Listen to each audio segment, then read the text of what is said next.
Hello, I'm Alex Douglas. This is my first assignment for 3421 ICT Multi-Agent Systems, and the multi-agent application that I have chosen for this presentation is Googlebot.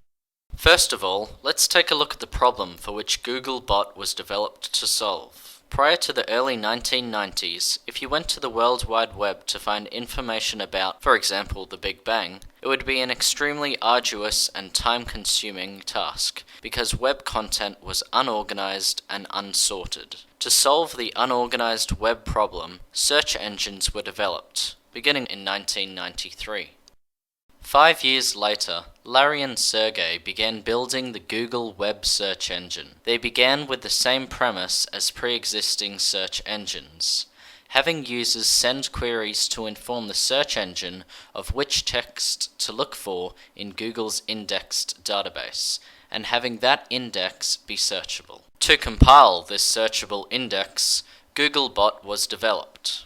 It's a spider or web crawler agent that browses, collects, and downloads pages from the web to build an index for the Google search engine. It does this by browsing, downloading, and collecting web pages from the World Wide Web, and extracting the document's text, metadata, and hyperlinks. This text and metadata are sent to the index server database, while the hyperlinks are added to a list of URLs. The text stored in the index is what the search algorithms are run on to provide search results for a user-entered query. The metadata in the index is used by Google to provide snippets, or brief descriptions of the web page to be displayed underneath the heading of the respected search result. The feature of this process that makes it continuous and ongoing is that hyperlinks from the list of URLs are parsed, queued, and scheduled to in turn later be browsed, downloaded, and collected to further add to the index and further extract URLs from.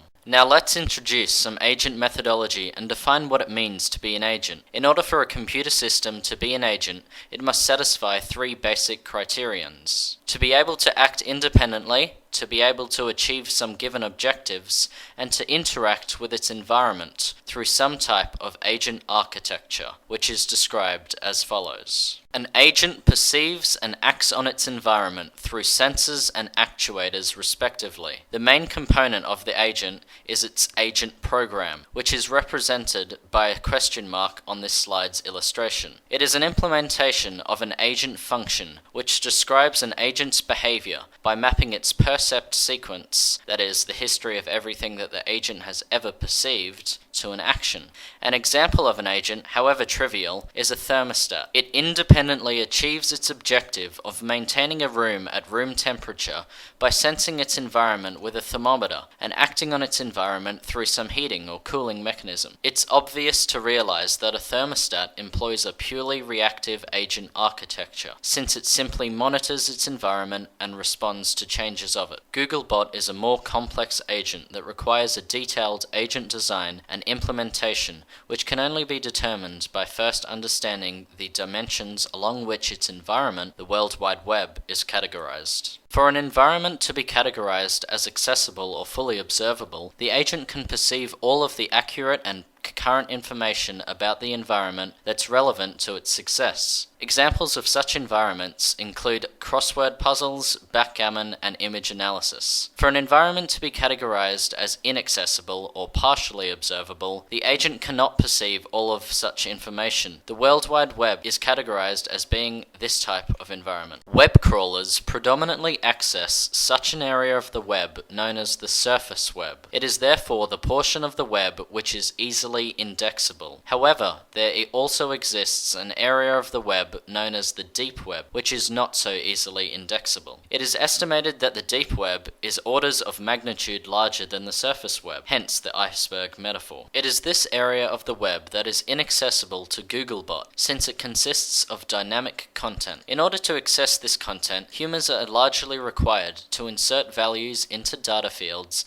that only allow a set of accepted values. These fields are contained in forms. For example, accessing members-only content on IGN.com requires that registered users log in with a username and password. Beyond content, hidden behind forms, other content in the deep web includes unlinked content, that is, web pages which are not linked from any other page, and non-text content, such as image and video files. For an environment to be categorized as deterministic, the agent can determine the exact effect any of its actions will have on the environment. Examples of such environments include a crossword puzzle, fast chess, and image analysis. For an environment to be categorized as non-deterministic, the agent cannot determine these possible effects. The World Wide Web is categorized as being this type of environment. Interestingly, stochastic environments are those where the agent can quantify the probability of the effects occurring. For an agent to be categorized as episodic, the agent can determine what action to perform based solely on the current state of the environment. The World Wide Web is categorized as being this type of environment. This is because Googlebot retrieves a single web page and decides what action to perform based solely on that page. For the environment to be categorized as sequential, the agent cannot determine this. Examples of such environments include a crossword puzzle, poker, and a driverless car. For an environment to be categorized as static, the environment is changed only by the actions of the agent. Examples of such environments include a crossword puzzle, poker, and backgammon. For an environment to be categorized as dynamic, the environment is changed not only by the agent's actions, but also by the actions of other agents. The World Wide Web is categorized as being this type of environment. For an environment to be categorized as discrete, the agent can only action and perceive a fixed and finite number of things in the environment. The World Wide Web is categorized as being this type of environment. This is because the actions and perceptions that Googlebot can act and perceive on a web page are limited. It is either text or not. For an environment to be categorized as continuous, the agent can action and perceive an unfixed and infinite number of things in the environment. Examples of such environments include image analysis, a part-picking robot, and a driverless car. It is because of those features of the World Wide Web that agent technology was used to create a searchable index. But which agent architecture was used to build Googlebot? While its architecture is kept secret for business reasons, we can reason that it is not a purely reactive agent, since Googlebot does more than simply respond to the content of web pages, and it indexes pages regardless of when it was added or updated last, or even when it will be updated again shortly. These changes are instead handled by Google servers through a revisit policy. But why does Googlebot employ multi-agent methodology? It is because the web is both extremely large and extremely dynamic. In such an environment, multiple agents are employed to work together in unison to achieve a common goal. For Googlebot, each agent will compile an index of a small portion of the web to together index a much greater portion. Now let's define what it means to be an intelligent multi-agent application. 3 criterions must be satisfied. Reactivity, where each agent is able to identify the environment. Googlebot is reactive, since each individual agent identifies web pages as text or not. Proactiveness, where each agent is independent and no agent requires help from another. Googlebot is proactive since each individual application indexes its own small portion of the web. Social ability, where each agent can communicate with another agent whilst simultaneously acting and/or sensing. Googlebot has a social ability since Googlebot agents communicate with a Google server. So what's the purpose of individual agents in this application? As previously discussed, each agent is responsible for indexing its own small portion of the web. But how does each individual agent perform indexing? Well, first, a list of URLs or seeds are given to the agent by the Google server. The agent will then browse and download the content on the web pages located at the URL on the top of the list. In this basic mock-up of the main page of the English Wikipedia, the agent will first extract the text and metadata from the page that it will send off to the index. Next, the agent extracts the hyperlinks from only href and src tags on that page and adds them to its list of URLs. This process will in turn be performed on the URLs just added to the list. Let's now take a look at some of the interesting aspects of Googlebot's implementation, in particular the means by which it communicates. Unlike most agents, which communicate directly with one another through an agent communication language, a Google control module communicates with each individual agent by assigning them with a list of URLs to index. This process is illustrated in the slide as follows.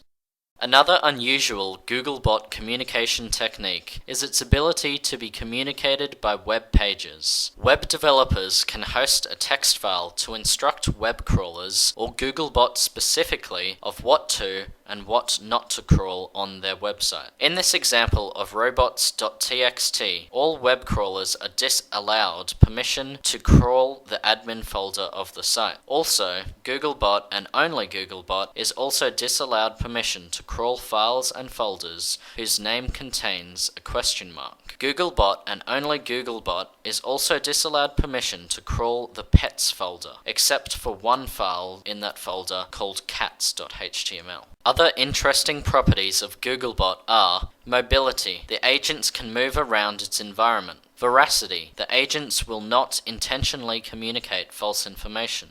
Benevolence, that no individual Googlebot agents have conflicting goals and that the agents will be subservient to the user. And rationality, that the agents attempt to achieve its goals and that they will not prevent its goals being achieved. Lastly, we need to determine how Googlebot will evolve in the future. To determine that, we must look at the web's ongoing trends. Undoubtedly, the web will further increase both in terms of size and dynamism, and so in order to adapt to these changes, Google must address scalability and efficiency. To address scalability, Google must not only increase its number of individual agents, it must also improve the multi-agent framework that underpins each agent to allow for this increase in agents. To address efficiency, Google must improve the agent architecture of each individual agent. Google will at least be able to improve its asynchronous I/O efficiency due to the interconnection trend. Another idea for Googlebot's evolution is to expand its application. In August 2011, Googlebot started crawling news websites to compile an index for Google News' search algorithms. This could perhaps be used in the future to crawl through university websites to compile an index for use by Google Scholar's search algorithms. However, this could only be done if Googlebot's ability to search the deep web improves. In an attempt to search some small set of the deep web, Google created the Sitemaps protocol, which allows web developers to provide web crawlers with URLs available for indexing. And while this helps Googlebot index some deep web content, particularly pages with Ajax, Silverlight, and Flash, most of the deep web content is, as previously mentioned, hidden behind forms. Google have begun research to gain access to such hidden content by attempting to pre-compute values for each field in every HTML form. This is an area of great research and should single-handedly determine if Google keeps its large market lead in the future. It is important that if Google does achieve such an ability, that it not be abused for financial gain by illegal means. Thank you very much for listening to this presentation. I hope you've enjoyed learning about Googlebot as much as I have.